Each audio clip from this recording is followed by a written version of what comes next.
J'ai reçu la nouvelle résistance, donc ça c'est l'ancienne. Là il y a déjà un joint dessus, ils n'ont pas exactement la même tronche, celui-là a l'air un peu plus épais. Il rentre vraiment à fleur. Celui-là, bon, il est fourni avec, donc je vais le laisser. On va tester comme ça. Je vais chercher de la graisse silicone pour ça. Je ne sais plus où je l'ai mis. Bon, je n'ai pas retrouvé mon tube de graisse silicone. J'avais peut-être jeté parce que je sais que le bouchon était cassé. Par contre, j'ai trouvé du spray silicone. Bon, on vend ça en voiture, mais ça reste du silicone en spray. Du coup, on va mettre un peu dans un chiffon, passer le joint dedans, histoire de mettre un petit peu de un mini film dessus, et ça devrait faire. Voilà.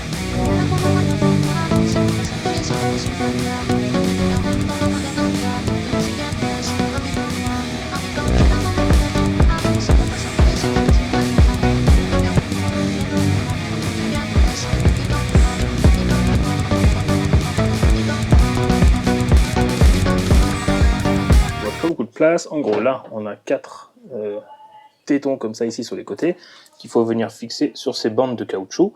Et ensuite, donc ça amortit le moteur ici. Et après, on n'aura plus que les cosses à remettre de chaque côté, les 2 durites à fixer là et là. Et après, on va pouvoir tester ça. Bon, voilà, tout est rebranché au niveau de ça. Là, j'ai remis le joint d'origine. En fait, je l'ai repassé dedans et je l'ai pincé avec une tenaille ici, de manière à vraiment le serrer. Donc là, j'ai essayé de tirer dessus, ça bouge pas. Et je vérifie quand même que le joint soit pas abîmé, du coup, après avoir serré. Et ça a l'air tout bon. Ici, j'ai changé le collier. Donc là, pareil, ça tient bien. Et de toute façon, donc là, on fait un test pour être sûr que rien n'est abîmé. Parce que là, on voit par exemple le métal, il est légèrement abîmé ici, mais il n'a pas abîmé le joint.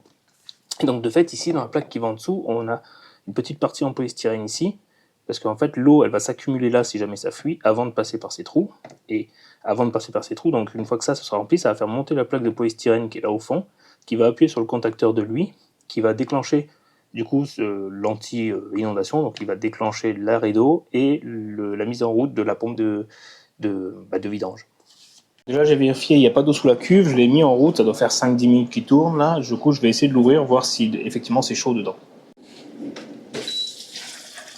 Ah bah oui, vu comme ça fume, c'est bon, ça marche.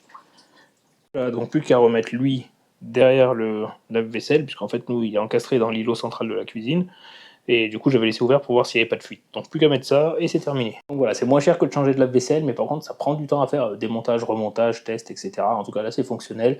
On va arrêter de faire la vaisselle à la main. Ciao!